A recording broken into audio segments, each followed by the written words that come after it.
Chairman স্যারের সাথে কথা বললাম, অনেক আলোচনা হয়েছে।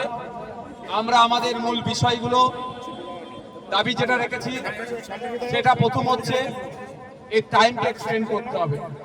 কিভাবে করবেন না করবেন নিশ্চিতভাবে আমরা তার রাস্তাটাও দেখিয়ে এসেছি।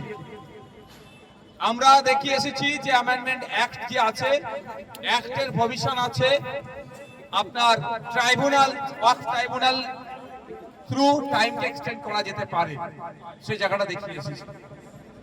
সেটা ওনারা শুনেছেন। আমাদের মধ্যে সিনিয়র মোস্ট ছিলেন নুরুল সাহেব, যিনি ডাব্লিউপিআই পার্টির নেতৃত্ব।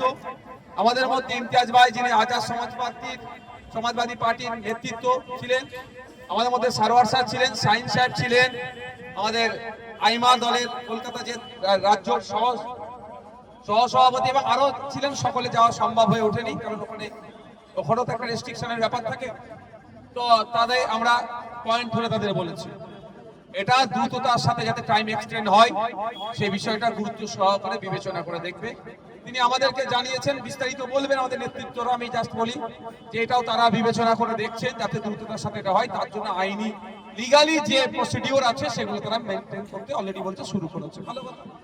দ্বিতীয় যেটা আমরা বলেছি, এই যে সরলীকরণ করার কথা যেটা বলেছি, সেই বিষয়টা এগ্রি হয়েছে এবং এটাও তিনারা জানিয়েছেন যে নিয়মিত যে 24/7 একটা টোল ফ্রি নাম্বার বা একটা নাম্বারের ব্যবস্থা করছে।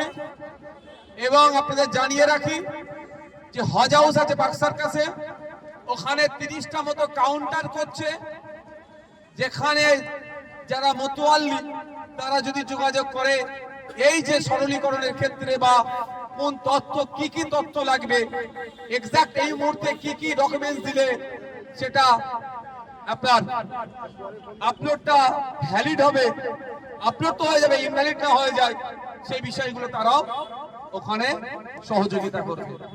আর যে বিষয়টা আমি বলেছিলাম আমরা, যে গুরুত্বপূর্ণ বিষয় যে আপনার ওয়াক বাই ইউজার যে ঘটনাটা ঘটছে, সেক্ষেত্রেও যে কারো একজনের নামে আছে, তাকে খুঁজে পাওয়া গিয়েছে কিন্তু এখনো ইসি নাম্বার হয়নি, তারও সরলীকরণের জন্য আমরা অনেক প্রস্তাব রেখেছি। ভাই তুমি মিডিয়ার লোক, পিছিয়ে যাও না, মিডিয়ার লোককে ছাড়ো না, মিডিয়ার লোক সরলীকরণের জন্য সেই প্রস্তাবটাও তারা গ্রহণ করেছে, আমাদের সাথে আলোচনা করেছে। দীর্ঘক্ষণ আমরা আলোচনা করেছি। আমরাও আমাদের দিক থেকে এর খারাপ দিক কি সেটাও বলেছি এবং তারাও বলেছে।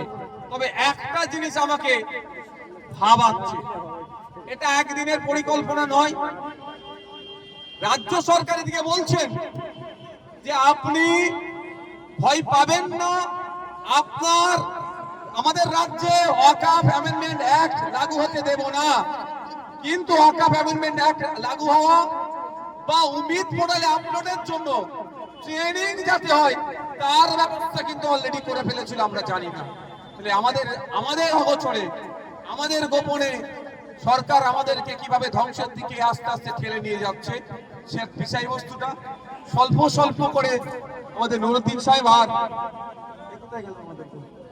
ইমতিয়াজ দা কোথায় গেলেন, ইমতিয়াজ ভাই আপনাদেরকে স্বল্প করে জানাচ্ছেন বলে আমাদের এখানকার আজকের এই ডেপুটেশন কর্মকাণ্ড সমাপ্ত হবে। এখন আমাদের বক্তব্য